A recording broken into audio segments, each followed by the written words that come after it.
tarde, galerinha, tudo bem? Vamos falar mais um Factal Revisa. Meu nome é o Zé Elton e vamos trabalhar com vocês hoje a aula sobre números quânticos. Números quânticos é uma matéria que ela é um tanto quanto tranquila, porém nós temos que ter algumas observações. Nós temos 4 conjuntos de números quânticos. Número quântico principal ou primário, que é dado pela letra N, número quântico secundário ou azimutal, que é dado pela letra L, o número quântico magnético, que é dado pela letra M, e o número quântico spin, que é dado pela letra S. Bem, mas para que a gente possa começar o estudo da matéria denominada números quânticos, se a gente olhar e ver o subnível mais energético, como exemplo 4D3, por exemplo, aqui, eu vou colocar o seguinte: esse 4 significa a minha camada. Esse D significa o meu subnível. E esse 3 aqui significa o meu número de elétrons. Então, na realidade, se vocês souberem isso daqui, metade do caminho já está andado a relação com os números quânticos. Por quê? Porque na realidade é o seguinte: o conjunto de números quânticos, o principal ou o primário, que é dado pela letra N, indica nada mais, nada menos a camada. Então vamos lá, se ele indica a camada, nós temos quantas camadas eletrônicas? Nós temos 7 camadas eletrônicas, K, L, M, N, O, P e Q. Primeira, segunda, terceira, quarta, quinta, sexta e sétima. Nesse caso aqui, se eu fosse denominar o número quântico principal ou primário do 4D3, significa que o meu N vai ser igual a 4. Por quê? Porque está localizado na 4ª camada eletrônica. O número quântico secundário ou azimutal, que seria esse segundo aqui, o secundário ou azimutal, que é dado pela letra L, nós temos basicamente que lembrar do seguinte: ele vai indicar o subnível em questão. E subnível nós temos o S, o P, o D e o F. No caso, se eu tiver S, P, D e F, é só a gente lembrar L, 0, 1, 2 e 3. Então, toda vez que aparecer S, vai ser 0. Se aparecer P, vai ser 1.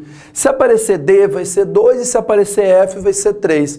Nesse caso, o L, então, seria D. E se é D, vai ser 2. Então, o número quântico secundário indica o subnível em questão.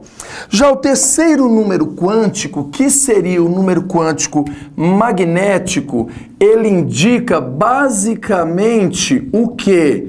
Indica o orbital em questão. E o orbital em questão significa que nós temos o subnível S, nós temos o subnível P, nós temos o subnível D e o subnível F. Só que nós temos que lembrar que nós temos 2 regras: o princípio da exclusão de Pauli e a regra de Runge.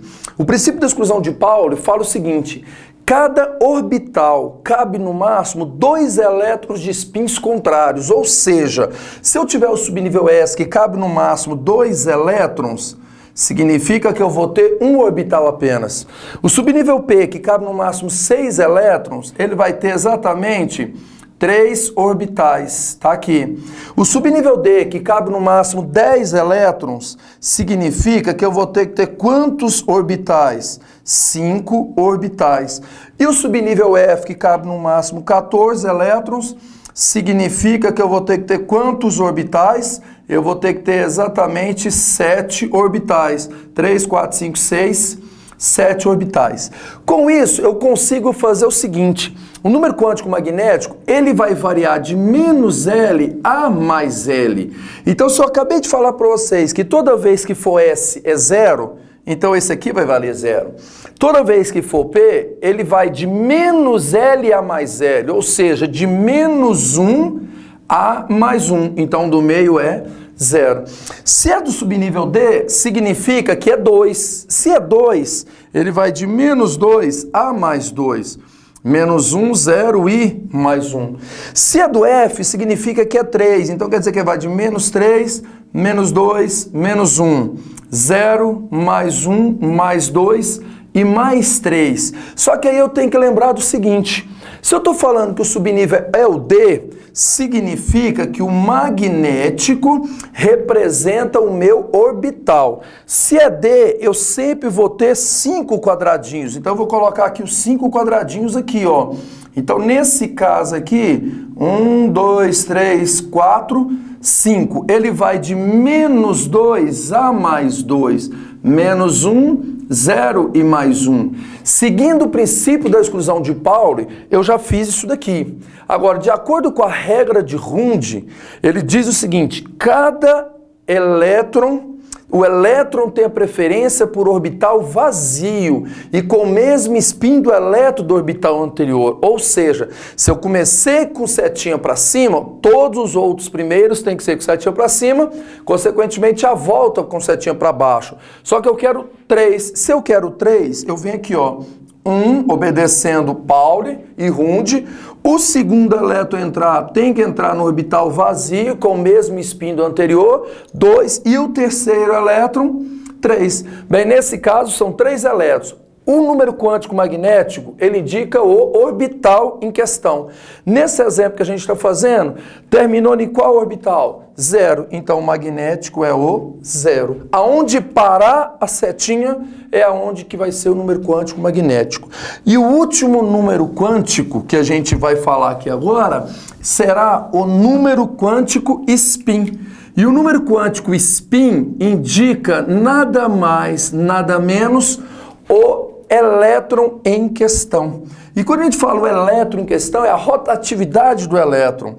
Cada orbital não cabe no máximo 2 elétrons. Por convenção, existe essa convenção que é o seguinte, o primeiro elétron a entrar é menos meio e o segundo elétron a entrar vai ser mais meio. Agora, isso é uma convenção. Se ele quiser mudar, pode mudar, só que ele vai falar, convencionando-se que foi adotado o primeiro elétron a entrar sendo mais meio. Bem, nesse caso, a convenção que eu estou trabalhando, o primeiro é menos meio. Se ele é menos meio, eu vou olhar o seguinte, é o primeiro que entrou no 0. Se é o primeiro que entrou no 0, significa que ele vai ser menos meio. Então isso aqui que é o conjunto de números quânticos. E aí, galerinha, a gente agora vai fazer algumas questões, 2 questões na realidade, da lista obrigatória de vocês para a gente detectar e ver onde é que vocês podem cair em algum erro ou não. Então vamos lá para a questão número 2. A questão número 2 fala o seguinte, o último elétron, deixa eu apagar aqui primeiro e a gente já vai resolver essa questão com vocês aqui para identificar alguns pontos que tal porventura vocês podem errar. O último elétron de um átomo neutro apresenta o seguinte conjunto de números quânticos. Bem, ele falou, questão número 2, ele falou o conjunto de números quânticos, o N, o L, o M e o S. Só que ele falou o seguinte, o N vale 3, o L vale 1, o S vale 0, e o M vale 0, né? E o S vale mais 1,5. Só que ele perguntou o seguinte, convencionando-se que o primeiro elétron a ocupar o orbital possui um número quântico spin igual a menos meio. Então já convencionou que o primeiro é menos meio. Qual será o número atômico desse átomo? Bem, ele quer saber, na realidade, é o número atômico. Ué, mas espera aí, ele quer saber o número atômico.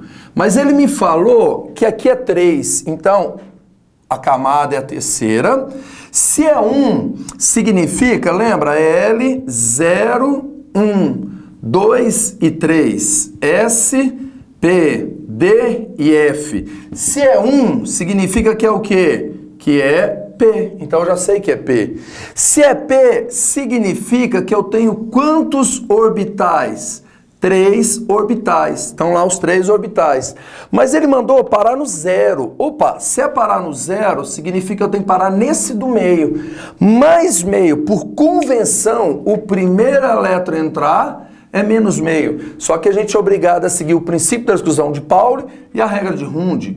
Se eu fizer isso aqui, eu parei no 0, mas eu parei no menos meio. Então quer dizer que eu tenho que ir com setinha para cima e voltar, parar exatamente no 0 e obedecer o que ele mandou. Porém, 2, 4, 5. Eu tenho aqui 3P5, tá, galerinha? Só que aí que tá o problema. Se você parar o exercício aqui, você vai ter errado. Ele não te pediu isso. Ele te pediu um número atômico. Como que eu vou detectar o número atômico? Fazendo a distribuição eletrônica, um S, 2S, 2P, 3S, 3P. E quando a gente faz a distribuição eletrônica, a gente vai analisar da seguinte maneira. Não tem que terminar no 3P5? Opa, então peraí.